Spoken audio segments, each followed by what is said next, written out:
เบิ่งเขาเองเนาะสมมติค่อยมาไปสิเนาะคือสุเจ้านั่งเฮียนกัน2คนนี่ผู้นี้กับบ่มีผู้นั้นกับบ่มีนี่โอ้แต่ค่อยสิทำใจยากเนาะเท่ไดก็สิเอาแบบใดดีวะก็สิว่านี่ป้าจะได้โคใจพาครึ่งบ่คอยนี่เฉพาะคอยนี่วะคือเจ้าสิพาครึ่งบ่บ่มาเด้อคอยนี่บ่ไหวแล้วคอยนี่สิเอาผู้นั้นกับป้าผู้นี้บ่ได้สิเอาผู้นี้กับป้าผู้นั้นบ่ได้แล้วคเอาอยผู้นี้แหละถูกแล้วนี่สมมุติได้นี่ว่าสมมุตินั่นนี่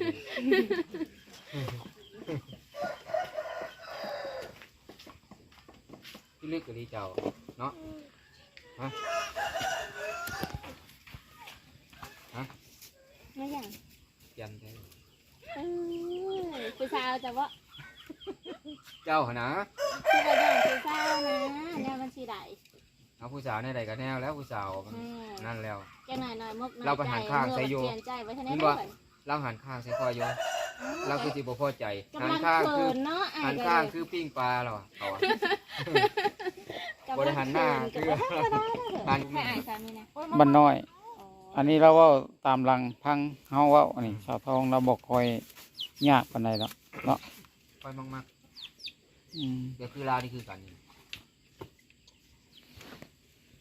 ถ้ามันลมเบาถ้ามันเว้ากันท่านนี่ก็ลอยเลยนะกายลอยเลยนะเบิ่งใส่แล้วเบิ่งความเบาความจ๋าเบิ่งความยิ้มแย้มแจ่มใส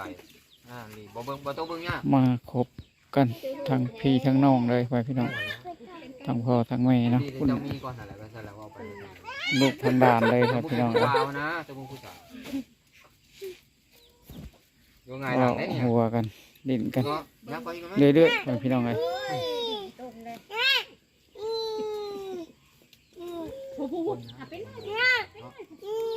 คนใหญ่นี่ถ้างามมาคนใหญ่ อายอย่าง ถ้างามเถอะอย่าให้แม่เจ้าเอาพ่อไม้เด้อเอาผู้ไม้มาเลี้ยงเจ้าเด้อนี่ให้พ่อนี่มาเลี้ยงเด้อสิพาไปซื้อขนมพาเจ้าไปซื้อขนมเนาะเด้อสิพาเจ้าไปซื้อขนมไปกับพ่อผูกไปเซโน่ พ่อกับลูกเพิ่นพ่อพี่น้องเลย ให้แม่เจ้าเลี้ยงงัวเฝ้าเฮือนถ้าเอากับไปสองพ่อลูกเอาเนาะ ฮะ เ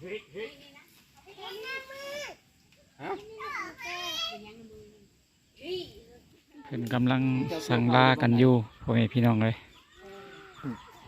โอเค ได้จะตีเกี่ยวข้าวซอยมัดเข้าก็ได้เกี่ยวข้าวก็ได้ที่นั่นก็ได้ก่อยเจ้าก็ว่าพี่น้องมายามพี่น้องก็เกี่ยวข้าวซอยแหละเจ้าก็จะว่านี่เหรอ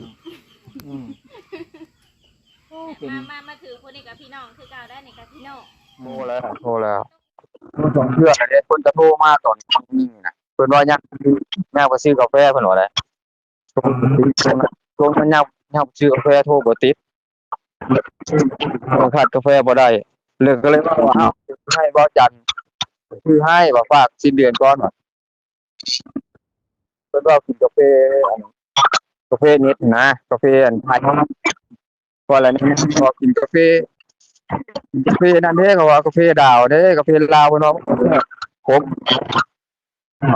เพิ่นว่าขมว่ะโอ้ถ้ารถเที่ยว5 โมงปลายนะขึ้นเลยบ่ได้ขึ้นเลยเลยรอรถกันเรื่องกันที่รถเมล์ก็เลยขึ้นรถเมล์ที่รถเมล์แต่เก่ามาลงอยู่พี่รถนอนแปรรถนอนพอดีโอ้นอนก็บ่ได้นอนแล้วยันทางลงยันเลยยันเกินอยู่ไสนี่อยู่เฮือนบ่นี่อ๋อตายอยู่เลยเนาะเดี๋ยวจักเดือน2 เดือนพุ่นแล้วเดี๋ยวสิไปยามอีกเดี๋ยวสิชวนไปยามอีกเดี๋ยวสิชวนไปยามอีกช่วงใจไปโยเพราะว่าเพิ่นเกี่ยวข้าวมื้อใดบ่มื้อนี้ล่ะเพิ่น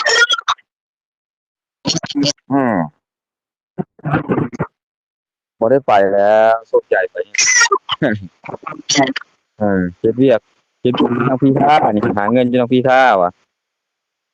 อืมตัวน้อยก็ตัวน้อยก็ได้ย้ายงานอยู่จักเดือน2 เดือนปีใหม่ได้ย้ายงานไปหม้องใหม่อยู่นี่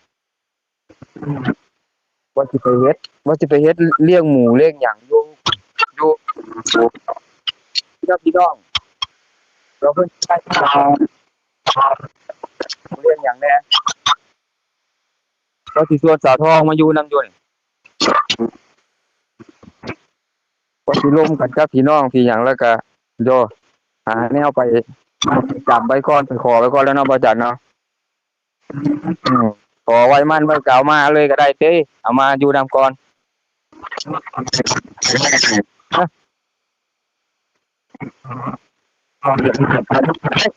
เนาะ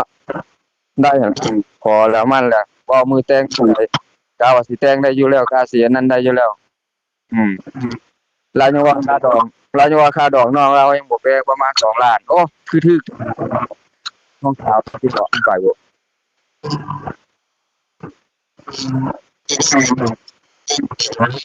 นั่นแหละคือสิบ่ปานใดดอกค่อยเว้าอืมโดยบ่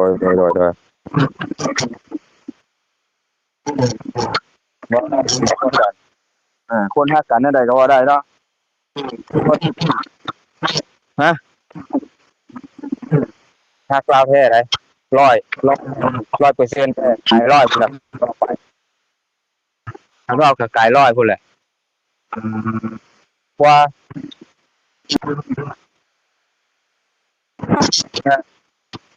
ว่าสาวนางอยู่ฮักกว่าสาวนางไปกับบ่าวกับไผนี่จะคิดจะโชฮักนั่นนี่มันกลับมาที่รถนำบ่าวกับไผขากลับโอ้ยเป็นบ่อยากฮักปานใดบ่อยากเข้ากันปานใดหั้นนะอืมแต่เนาะเคยมาอยู่เคยไปอยู่ได้เคยไปอยู่แหละแถวบ้านทุ่งเราอยู่นาคือกันเด้ป้าบ่กับไผก็ไปกินก้อยฝาซื้อได้ก้อยฝาซื้อกินก้อยฝาที่นั่นน่ะบ่สมหวังเราห้าวโพดน่ะเอาเอาสิแต่งเฮาสิขอไปเป็นเพื่อนเป็นชานเฮาไปเที่ยวทุกพายไปเที่ยวกับทุกพายไปเที่ยวกับไปก็อยู่สุยบ่เคยสุยเนาะสุยนี่แหละนั่นแหละเปิดใจ100%ว่ะเปิดใจ100%ถือว่าได้โทษเพราะว่าต้องเปิดค่อยล้มค่อยอยู่แล้วค่อยสิเอาอยู่แล้วค่อยสิมันจังซี่ว่ะพอดีแต่น้อมแล้วปานเพิ่นมาขอปานเพิ่นมาแทงเอาแล้วนั่น2เพิ่นเว้ากันที่โทรศัพท์พุ่นน่ะโอ้บ่เข้าเรื่องดอกบ่จักได้บ่คือสาวทองเลยนะทองนี่100ทั้งโอเคเลยสาวทองนี่เต็มร้อยนั่นแหละจังไปงานแต่งเลยงานแต่งงานนะว่าสิเว้าคือเว้าหั่นแหละถ้ามันเว้าไปได้น่ะอันนี้ว่าก็คือประมาณเดือน5เดือน4เดือน6บ่สินะเดือน4ว่าสิพูดน้อย4เดือน6ฮะคือว่าสิขอก่อนละยันบ่พอละประมาณเลื่อนไปปีใหม่ปีหยังไปแล้วเดือน1เดือน2งานใหญ่โดยคิดว่าสิได้ขอก่อนหากเบิ่งก่อนแล้วสภาพแล้วแต่โอกาสน่ะรวมกับพี่กับน้องเพิ่นก่อนโดยโอเคครับขอบใจหลายๆที่เป็นกำลังใจอืมโดยโอเคเนาะ